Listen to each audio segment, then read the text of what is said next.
우리 정중 회장님, 어떤 실수보다 치명적인 실수는 일을 포기해버리는 것이다. 절대로 포기 안 하셨죠. 이 정신을 어디서 배웠을까? 바로 정중 회장님과 빈대 이야기입니다. 이분이 처음부터 부자가 아닙니다. 소 한 마리 훔쳐서 서울로 왔죠. 온갖 노동을 다 했단 말이에요. 인천의 건설 노동 현장에서 이 건설 노동자로 일을 했어요. 그 당시 1950년대 얼마나 열악합니까? 건설 노동자로 일을 하는데 낮에 그렇게 힘들게 일을 하면 저녁에 잠을 자야 회복이 되거든요. 그런데 어느 날부터 잠을 잘 수가 없어. 이놈의 빈대가 와서 물어, 빈대. 근데 빈대를 아시는 분은 어르신들이고 빈대를 모르는 분들은 아주 행복한 분들이야. 젊은 분들이거든. 그렇죠? 근데 빈대, 이가 있고 벼룩이 있고 빈대 이런 것들이 있는데 물것 중에서 가장 심한 게 빈대예요. 야, 엄청나게 세게 빨아. 엄청나게 세게 빨아요. 그래서 잠을 잘 수가 없어. 그래서 정중 회장님은 어떻게 생각했냐면은 내가 낮에 너무 땀을 흘리고 자서 땀 냄새가 나니까 빈대가 무른가 보다. 그렇게 생각하시고 목욕을 깨끗이 하고 새 옷으로 갈아입고 잤는데도 또 물어. 또 물어. 그래서 또 어떻게 생각하셨냐면 내가 땀 냄새 나는 노동자들하고 같이 잠을 자니까 그러는가 보다. 나 혼자 밖에 이 한쪽 구석에 자야 되겠다. 그렇게 해서 잤는데 또 물어. 또 물어. 또 물어. 그래서 이제 침대를 만들어서 자야 되겠다 했는데 또 물어. 가만히 이놈의 자식이 어디로 오는가 봤더니 침대 다리를 타고 올라와. 그래서 생각해낸 게 요거예요. 이렇게 침대 여기다가 물통을 고해가지고 여기다 침대 다리를 놔두면 요 자식이 못 올 거 아니냐 이 말이에요. 이렇게 잤는데 한 3일 동안은 잘 잤는데 다음에 또 물어. 그래서 보니까 빈대가 연구에 연구를 거듭해가지고 올라가서 천정에서 자유낙하를 해. 이렇게 천정에 자유낙하를. 여기서 정중 회장님이 크게 깨달은 겁니다. 저런 빈대도 포기하지 않고 자기 식량을 지금 차지하려고 그러는데 인간이 해보지도 않고 안 된다고 그러면 되겠는가? 그래서 정중 회장님이 이 부하 직원들이 뭐 못한다고 했을 때 하는 말씀이 있죠. 억정을 내면서 임자간 해보긴 해봤어? 이 빈대만 또 못한 놈아. 이제 이 말씀이에요. 빈대도 포기하지 않고 이렇게 하는데 하물며 인간이 생각도 안 해보고 안 된다고 그러면 되느냐? 그러니까 정중 회장님은 대학에서 배우신 게 아니라 빈대한테 배우신 거예요. 빈대한테. 포기하지 않는 정신을 빈대한테 배웠단 말이에요. 근데 저도 똑같은 경험을 했어요. 고등학교 때 그 당시에 이 자취방 이제 얻어가지고 자취를 하는데 이놈의 빈대가 집이 오래된 기와집이라 빈대가 많아. 빈대가 많으면 저녁에 잠을 못 자잖아요. 막 물어 제끼니까. 그래서 저는 누구하고 같이 이 자취를 했는데 근데 그 빈대가 무는 사람이 있고 안 무는 사람이 있어요. 그 친구는 저 액취라고 그러죠. 그 냄새 나는 거 있잖아요. 그런 사람은 또 안 물더라고, 빈대가. 그러니까 빈대도 가려 가면서 먹는 거지 아무거나 먹는 건 아니에요, 지금 이제. 저만 물어뜯어. 그래가지고 이걸 어떻게 하나 말이야. 그래서 이렇게 그놈은 여기 자고 나는 여기 자고 요 이불 가를 DDT로 포위를 했어요. DDT 아시죠? 맹독성 이 살충제거든요. DDT로 포위를 했는데 그러니까 이놈이 요 살충제를 건너오면 이거 죽거든. 안 건너와. 며칠 뒤에 또 물어. 불을 켜고 보니까 요 위에가 빈대가 붙어 있어요. 천정에가 붙어 있어가지고 이놈이 이렇게 떨어져. 이야, 빈대가 이 정도의 빈대가. 그래서 정중 회장님의 불굴의 도전 정신이 여기서 배웠다고 돼 있어요. 빈대한테 배웠다. 나는 빈대한테 배웠다. 빈대도 저러는데 인간이 하물며 해보지도 않고 안 된다고 그러면 그게 말이 되느냐 이렇게 생각하신 거예요. 자, 다음. 자, 정중 회장님은 장사꾼이나 기업인이 아니라 기업가였습니다. 여기서 기업가라는 말은 굉장히 중요한 말이에요. 우리 애터미 사원, 이 사업자 여러분들도 기업인이나 장사꾼이 아니라 기업가가 되십시오.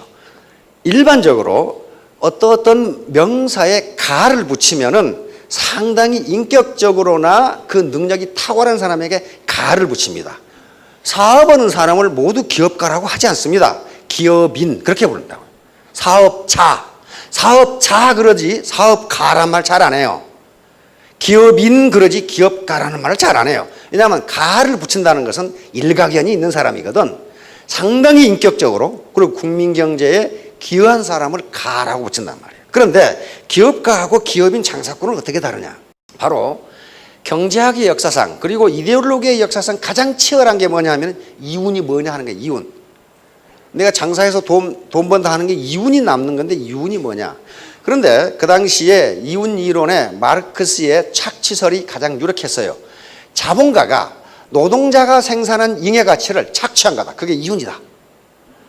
아주 살벌하죠. 그러면 이윤을 가지면 안 된단 말이에요. 그런데 슈페트라는 경제학자가 나오면서 그게 아니다. 이윤은 기업가가 혁신의 대가로 받는 게 이윤이다. 그거예요. 다시 말하면 불확실성 하에서 올바른 선택, 올바른 의사결정을 한 대가, 이것이 이윤이다. 의사결정은요, 제가 지금 여러분들이 여기서 애터미 사업을 할 것인가 말 것인가를 결심하는 데는 여러 가지 데이터가 필요한데 과거의 데이터예요. 지금까지 이 회사가 어떻게 해왔고 그것을 미래를 예측해가지고 앞으로도 잘 될 것이다. 그런데 미래를 아는 사람 한 사람도 없어요. 그래서 지금 올바른 의사결정을 하면 이윤이 생긴다. 이게 이윤 이론이에요. 따라서 지금은 이윤 이론의 대표적인 이론이 혁신설 또는 불확실성 하에서의 의사결정을 잘한 대가, 이것이 이윤이에요. 그러니까 이윤은 착취가 아니다 이렇게 되는 거예요. 자, 그런데 이제 이 양반이 혁신, 인노베이션이라고 하는 걸 얘기하는데 지금 우리가 무슨 뭐 이 창조 경제도 다 이거예요. 요 슈페트라는 사람은 혁신이라는 것은 크리에이티브 디스트럭션, 창조적 파괴다. 뭘 파괴하느냐? 지금까지의 캐캐묵은 패러다임을 파괴하고 새로운 것을 창조하는 거예요. 이게 혁신인데 그걸 담당하는 사람을 기업가라 하고 그렇게 하는 정신을 기업가 정신이라 한다 이렇게 되어 있단 말이에요. 그러니까 정중 회장님은 완전히 정말 우리가 무에서 유를 창조한 분처럼 보이는데 그것이 창조적 파괴예요. 그리고 그게 혁신이란 말이에요. 자, 어떻게 했는가 보겠습니다. 자, 현대사회의 특징을 여러 가지로 이야기하는데 이 네 가지에 대해서는 다 동의합니다. 가장 큰 특징은 변화예요. 체인지. 계속 변해. 새로운 지식이 계속 나와. 전번에 보니까 고려대학교 이 컴퓨터공학과 교수인데 교수실에 가 책이 한 권도 없어. 이 친구 뭐 먹고 노나 그랬더니 그게 아니야. 그 책 놔둘 필요 없다는 거예요. 왜 그래 그랬더니 컴퓨터 기술이 3개월 전에 나온 것은 이미 필요가 없다는 거야.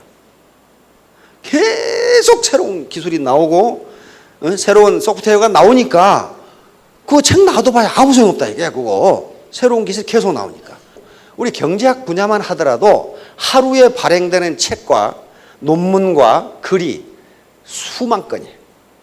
그렇게 많은 지식이 나오는데 옛날 그 붙들고 있어가지고는 안 된다는 거예요. 그래서 변화, 그 다음에 경쟁. 옛날처럼 경쟁이 없는 시대가 아닙니다. 그 다음에 고객. 내 중심이 아니고 고객 중심이고 그 다음에 복잡성. 대단히 복잡해. 사회가 아주 그냥 막 복잡하게 얽혀져 있어요. 그러니까 바로 살아남기 위한 가장 중요한 수단은 혁신인데 이게 뭐냐? 패러다임을 바꾸는 거예요. 쉽게 얘기해요. 패러다임은 내가 세상을 보는 눈이에요. 쉽게 말하면 그리고 내 사고의 구조입니다. 사고의 틀이에요. 사고의 틀. 옛날 농경시대나 산업화 시대의 사고 가지고는 안 된다거든요. 지금 구멍가게 하면 먹고 살겠지. 그렇지가 않아요. 경기도에서 발표한 자료를 보니까 자영업으로 성공하는 사람이 5%예요. 5%. 100명이 자영업을 시작하면 그중에 5명이 성공한다. 그 다음에 10명, 그중에 10명은 겨우 현상 유지한다. 다시 말하면 망하지 않는다. 그리고 85%는 5년 이내에 망한다. 이렇게 됐단 말이에요. 그러면 자영업을 해서 성공한다? 어떻게 된 거예요? 그 장반들은 새로운 패러다임으로 한 거예요. 구태의연한 방법으로 안 한 거란 말이에요. 이건 유명한 이야기입니다. 자, 생각해 보세요. 조선공업은요, 그것이 노동집약 산업이면서 기술집약 산업이에요.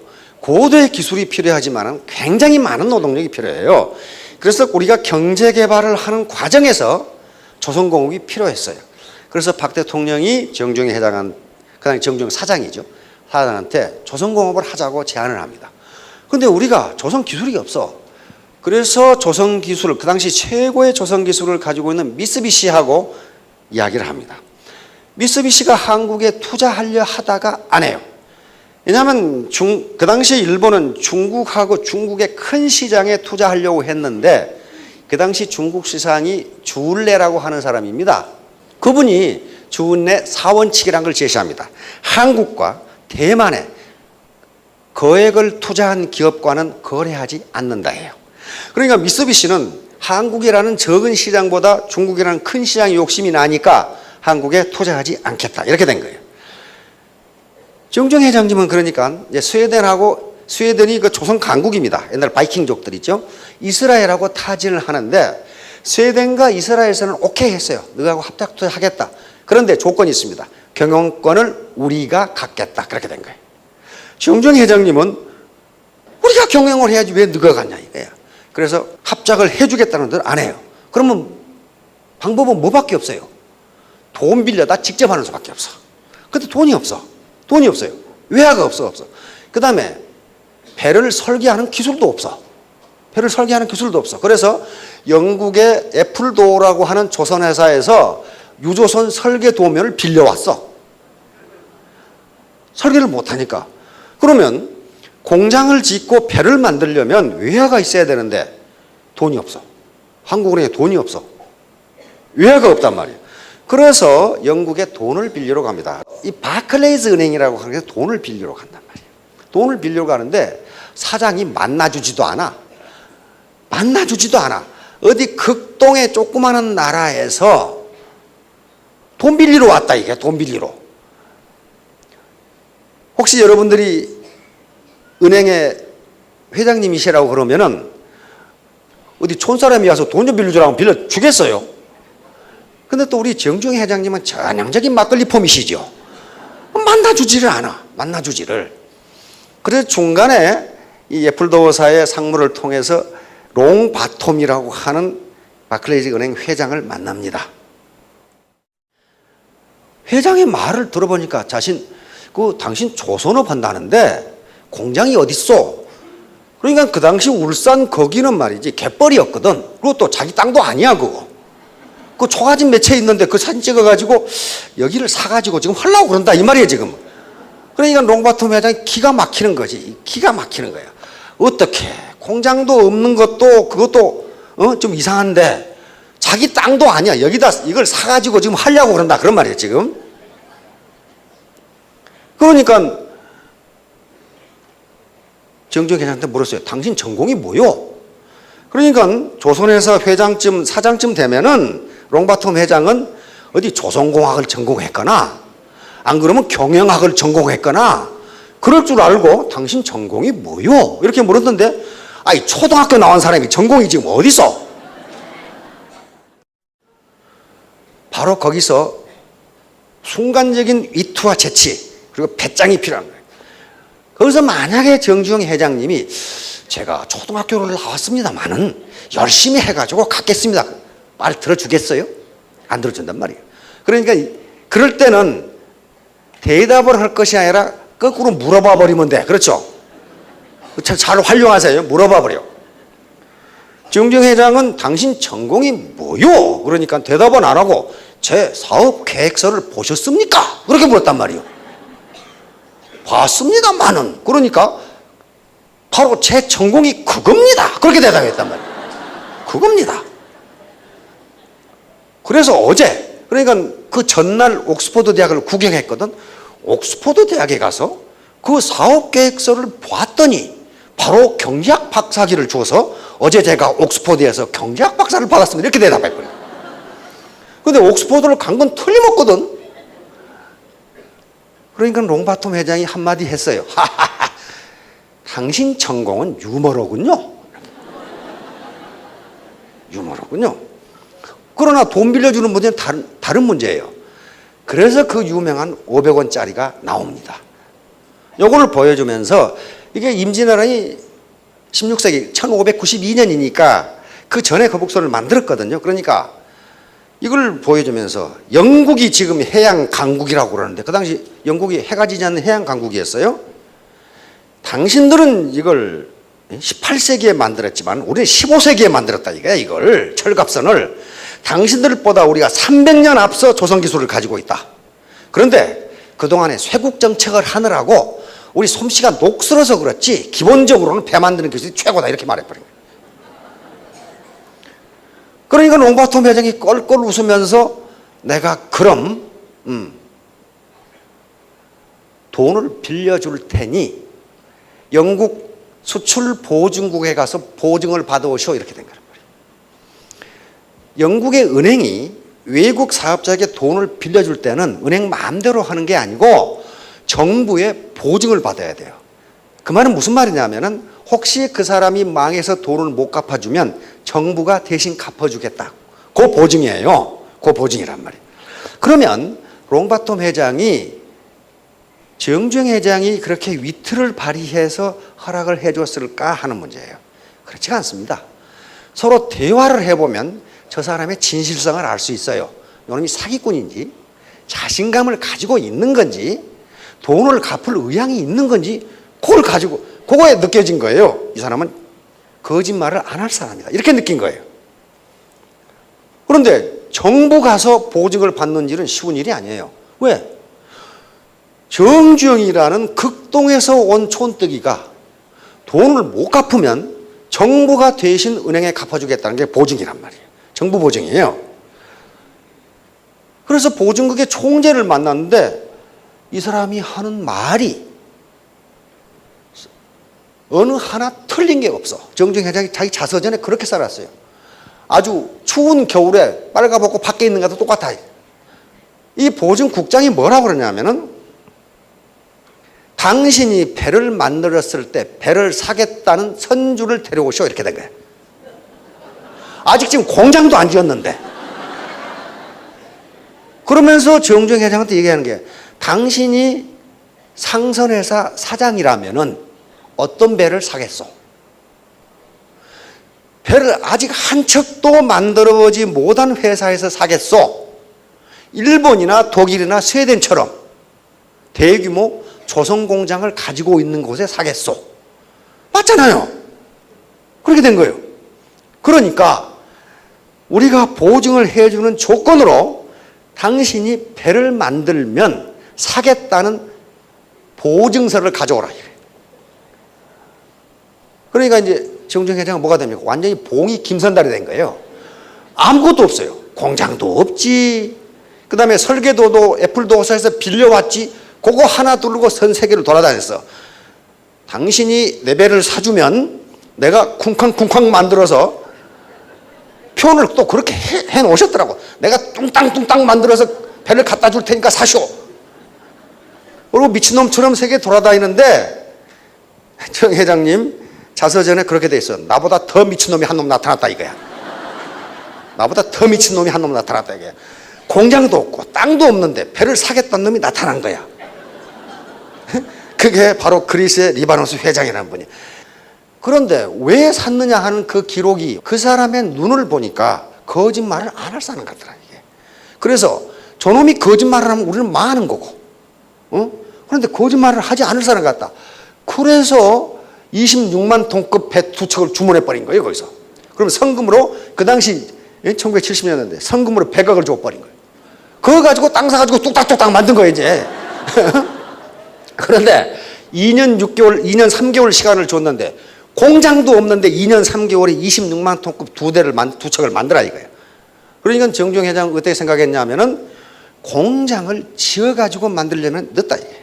그러니까 한쪽에서는 공장 짓고 한쪽에서는 육지에서 배 만들고, 그러니까 진짜 뚱땅뚱땅 만든 거죠. 예, 요걸 만든 거예요. 요걸. 공장도 없이 땅에서 뚱땅뚱땅 만든 거예요. 지금 이렇게 이 양반이 자기보다 더 미친 놈이라 하는 리바노스 회장이고. 자, 다음 정주영 회장의 박 대통령이 이 서독의 아우토반이라고 하는 고속도로입니다. 요걸 보고 우리도 이걸 만들자 해서 만든 게 정주영 회장. 요거 서산 간척지 가보셨죠? 이쪽에 서산 간척지거든요. 마지막 물막이 공사인데 요 물막이를 할 수가 없어. 왜? 유속이 워낙 빨라서 정주영 회장님 그 책에 따르면은 집채만한 바위 덩어리를 놔둬도 그게 따라가 버린 거예요. 그래서 이제 이 인류 기술자들이 이건 불가능하다. 이 물을 못 막는다 그랬단 말이에요. 근데 정주영 회장님이 생각하는 게 폐유선 활용이에요. 그러니까 누구한테 배운 거예요? 빈대한테 배운 거란 말이에요. 끝까지 생각해봐요. 끝까지. 이게 현대공학으로 안 된다. 그러면 유조선 끌어나가면 될 거 아니야. 자, 다음. 세 켤레 구두를 가지고 30년을 실었는데 저번 회장님이 30년을 신었어요. 안달하지라고 밑에다 징 박고, 징 박는 거 아시죠? 밑에 쇠를 박는 거예요. 구두 밑에다가 쇠를 박아요. 계속 기워서 신고 이게 30년짜리예요. 그러니까 존경을 받는 거고 우리가 기업가라고 하는 거예요. 자, 다음. 정주영 회장님은 빈대에게도 배웠는데 사람에게 못 배울 이유가 뭐가 있느냐는 거예요. 자, 그래서 일반적으로 학자들은, 현자들은 그 사람이 유식하냐 무식하냐를 지식의 양으로 말하지 않는다. 한 가지를 아느냐 모르느냐를 가지고 한다. 한 가지는 뭐냐? 내가 모르는 것이 많다는 것을 아는 사람을 유식하다고 그런단 말이에요. 그래서 소크라테스가 이런 얘기를 합니다. 자신이 무지하다는 것을 아는 것이 진실로 아는 것이다. 논어에도 똑같은 말이 나오죠. 논어에도 똑같은 말이 나옵니다. 자, 다음 넘어갑니다. 자, 성공에 대한 집념과 자신감을 반드시 가지세요. 나는 반드시 성공한다는 그 집념을 가지시기 바랍니다. 왜냐하면요, 이건 괜히 하는 소리가 아니라 인간의 정신분석학자들이 인간 정신 영역의 구성을 통상 이렇게 나눕니다. 컨셔스 마인드, 이것은 의식이에요, 의식. 우리가 지금 알고 있는 거, 생각하는 거, 요게 10%고 잠재의식이 90%입니다. 빙산에 통상 비교하죠. 이 잠재의식에서 뭐가 나오면 잠재력이 나와요. 그러니까 내가 애터미 사업에 성공할 수 있다 없다 요건 10%밖에 안 되는 자기 능력을 가지고 판단하는 거라 그 말이에요. 그러니까 90%나 되는 자기 잠재력이 있는데 그걸 나는 몰라. 모르니까 10%밖에 안 되는 자기 능력 가지고 성공한다 못한다를 판단한단 말이에요. 그러니까 목표를 나는 2017년 3월 31일까지 월천댁, 월천남이 되겠다. 요걸 써가지고 아예 침대 앞에 붙어놔라 그 말이에요. 그래서 나는 할 수 있다. 나는 반드시 하겠다. 이건 자기가 좋아하는 말로 써놓고 왜 그러냐 하면은 우리의 의지, 의식은요 우리의 능력의 10%밖에 안 되기 때문에 지금 내가 생각하기에는 월천댁 말도 안 되는 소리거든. 그런데 잠재력은 그걸 할 수 있다는 거예요. 있으면은 내 의지를 나는 반드시 2017년 매달 3월 30일까지 월천댁이 되겠다는 것을 자기 잠재의식에 집어넣는 과정이란 말이에요. 그러면 가장 큰 적이 누구냐면 나예요, 나. 나는 2017년 3월 30일까지 월천댁이 돼야지. 그런데 밑에서 뭐라 그럽니까? 할 수 있을까? 그럴까? 이렇게 이게 꿈틀꿈틀한단 말이에요. 이걸 극복하기 위해서 자기 암시, 오토 서제션을 주는 거예요. 나는 할 수 있다고 집어넣는 거예요. 그런데 그 다음 강적이 누구냐 하면 남편이에요. 마누라는 남편이. 아이고 부자 하나 낳네로. 침대에다 그거 적어놓고 냉장고에 적어놓고 중얼중얼 했으면 아이고 부자 하나 낳네. 이때 무너지면 안 된단 말이에요. 남편한테 뭐라고 하냐면 그걸 어떻게 하셨어요? 이렇게 땅이네. 내가 3년 뒤에 에쿠스 하나 사줄게. 그러면 남자들은 80이 넣어도 철딱서니가 없기 때문에 은근히 또 에쿠스를 또 기대한다고 또. 은근히. 예? 그렇게 해서 자기 편으로 자꾸 자신감을 보이면 따라오게 되겠다 이거예요. 자식도 그렇고 친구도 그렇고 친척도 그렇고 자신감을 보일 때 믿어져요. 자신감이라는 것은 자기가 자기를 믿는 거란 말이에요. 자기가 자기를 못 믿으면 누가 자기를 믿어주란 말이에요. 그러니까 나는 월천댁이 되겠다 하고 앞으로 가려고 그러는데 무식이라는 놈이 뒤에 잡아다녀. 네가 어떻게? 네가 어떻게? 네가 어떻게? 이런 경우에는 반드시 무식이 이긴다 이렇게 되었어요. 여기 오신 분들은 앞에 요 힘이 더 강한 거예요. 그런 새끼들 사기치는 거 아니야? 여기 이렇게 잡아다니는데 아이고 그래도 한번 가보자 하고 이러고 온 거란 말이에요. 안 오신 분들은 이게 센 거예요 지금 이제. 이거 마찬가지예요. 이렇게 되겠다고 여기다 붙여놓고 여기다 이렇게 붙여놓고 아이고 옷만 먹자 하고. 무의식이 힘이 얼마나 강하냐 하면은 요 아름다운 아가씨가 걸어가니까 남녀노소 할 것 없이 모가지를 다 비틀어서 보고 있어요. 다 보고 있어요. 이 신사가 의식적으로 봤겠어요? 고개가 이렇게 돌아가는 거예요. 그냥 이렇게. 무의식적으로. 항상 무의식이 이긴다예요. 이긴다. 예쁜 아가씨를 안 봐야지 그러면서 눈은 이렇게 돌아가죠. 이렇게. 그게 무의식이란 말이에요. 무의식. 그래서 적어놓고 자기 암시를 주라는 거예요. 자, 당신은 당신의 인생에 맞게 상황을 조정할 수는 없다. 그러나 그 상황에 맞게 당신의 태도를 조정할 수는 있습니다.